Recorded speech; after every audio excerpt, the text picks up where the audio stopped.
this thing have to be managed in a manufacturing industry? Wale. Very simple. Set clear objectives at the beginning. Don't change the rule in the middle of the match. Clear objective at the beginning. Feedback to the employee on whether he or she is performing or not. End of the year, very clear criteria for assessing the achievement or otherwise of the objective. One more thing, please. If you can calibrate it, let it not be manager has assessed, it has ended. In some organizations, like in mine, at the end of the day, we pull these things together and review it so that there's... Unfortunately, it's in the calibration that the devil is. Because the manager will say, I assess you, you deliver the objective, you are exceptional.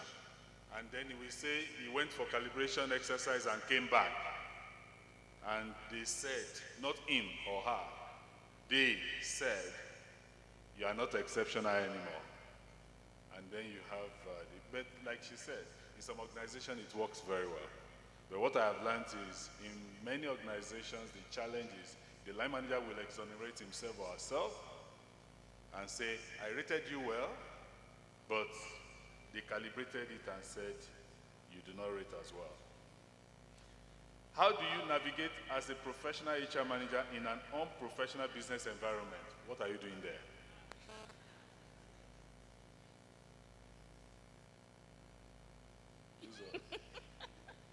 Seriously, what are you doing there? Are you there to change it to a professional environment, or you are there to lament? That's my question. Managing reward system, what is the statutory minimum year of promotion from one grade to another? We've answered that. We've answered a similar question, but almost typical. It's the same question. Are skills transferable? Can an HR of flour mill work as HR of engineering company? Can CEO of Cetraco Engineering Company work as the Vice Chancellor of Unilag? How can you manage issues like this? The fundamental, skills and competencies and capabilities are the same. The industry may vary, and you'd have to understand the terminology and the process and value chain, but the fundamental skills are the same. So if you are a leader in one organization, we would expect that if we put you in another organization, you will continue to lead. What was the big question? I have nothing to add.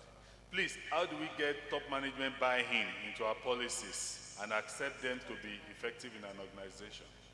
I think we answered something similar earlier when we talked about how to get them influenced. Yeah. Okay.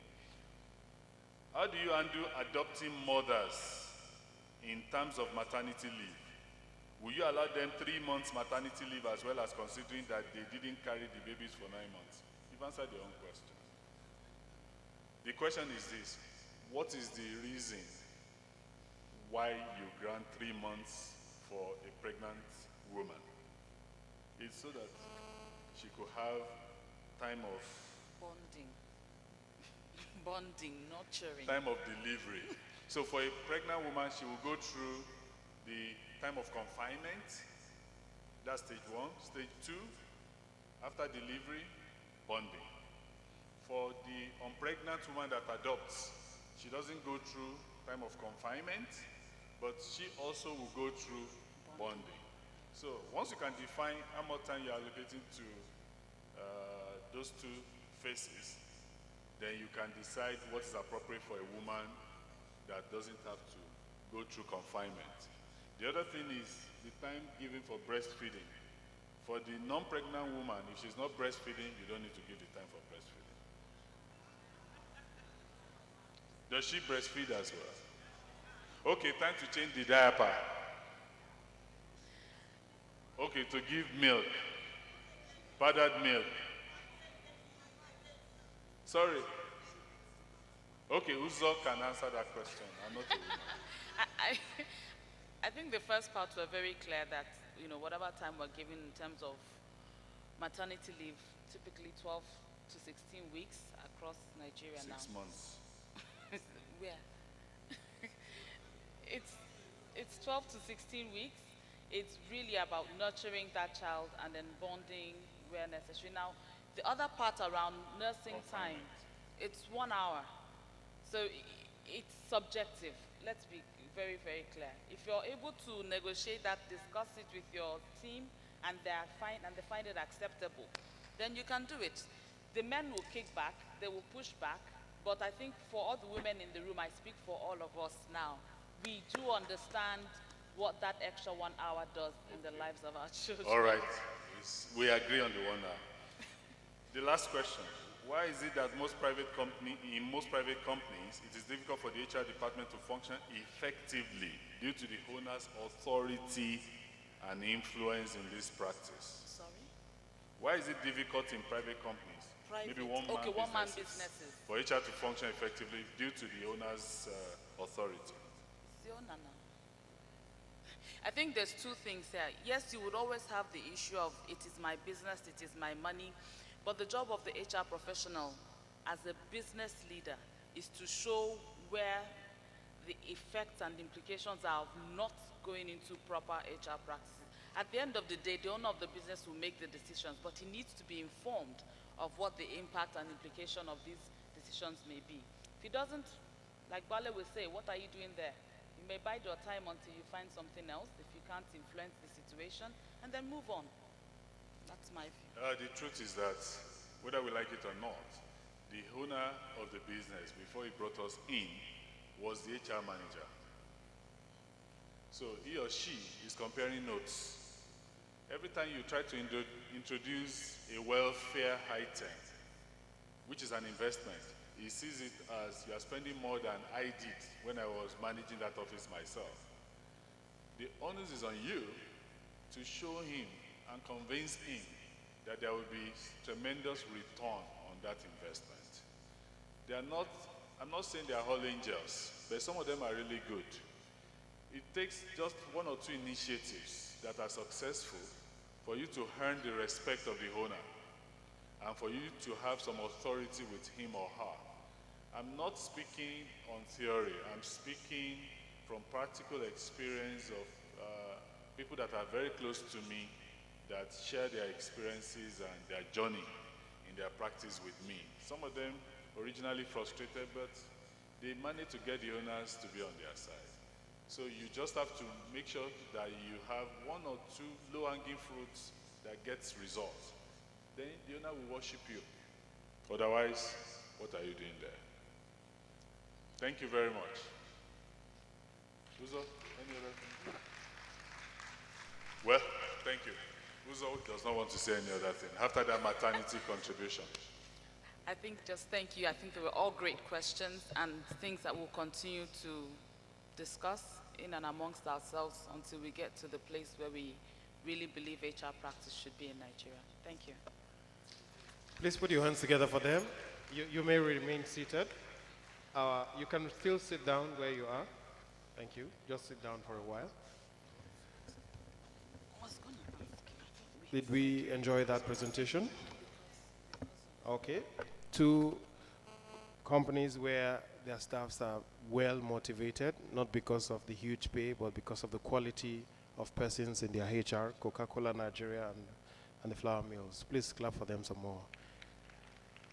They are not only frank, open, and knowledgeable, but they are down to earth. And I say if all HR managers and indeed all labor ministers in Nigeria were as good and as straightforward as they are, there will be no strikes in the public service. Please clap for them some more. So to present the gift for them, the simple plaque to say thank you for coming, we have a distinguished fellow, Mr. Oyeyemi Boboye. If he's in the house, can we put our hands together for him? FCIPM. Okay. I think he is somewhere else. I'm sure in the Nikon Luxury session. But let's invite in his place another distinguished fellow, Mr. Yamsikit Adamu, FCIPM, to do these honors. Please clap for him as he comes up. Thank you very much, sir. I must say he's very well dressed for the occasion. We'll take that presentation and afterwards we'll take a few announcements. Please, you need to remain seated to hear the announcements. They're very important before you leave, please. Thank you very much, MC.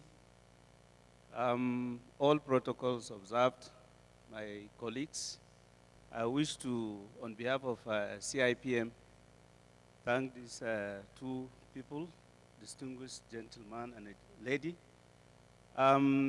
They said learning is a continuous process, because when a professor was defining who is a student, he said everybody is a student until when you are put in your final resting place. That's the grave.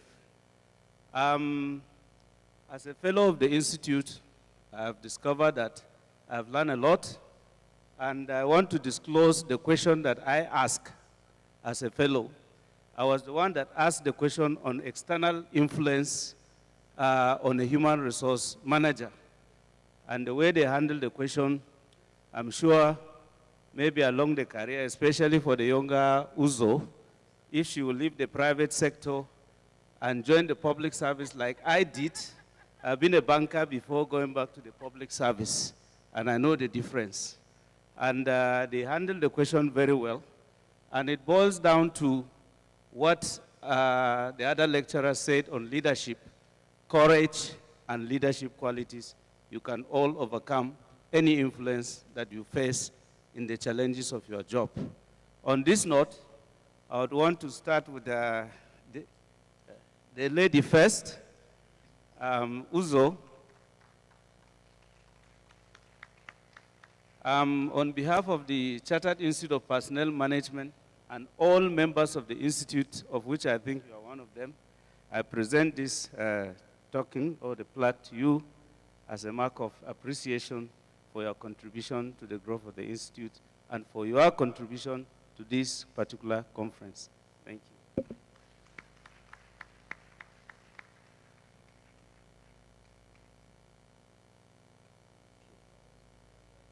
Thank you very much to my good friend that I've just discovered today. Sometimes you take things for granted.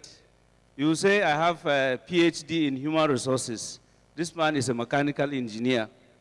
But here is him today for performing more than some people that are even professors in HR, because he has taken his time to know that this is not his line and learn the job very well, and today he's a professional. On behalf of the Institute, I present this plaque to you as a token of appreciation for your contribution. Thank you very much. Thank you. I think my job is simple and it has ended. Thank you very much.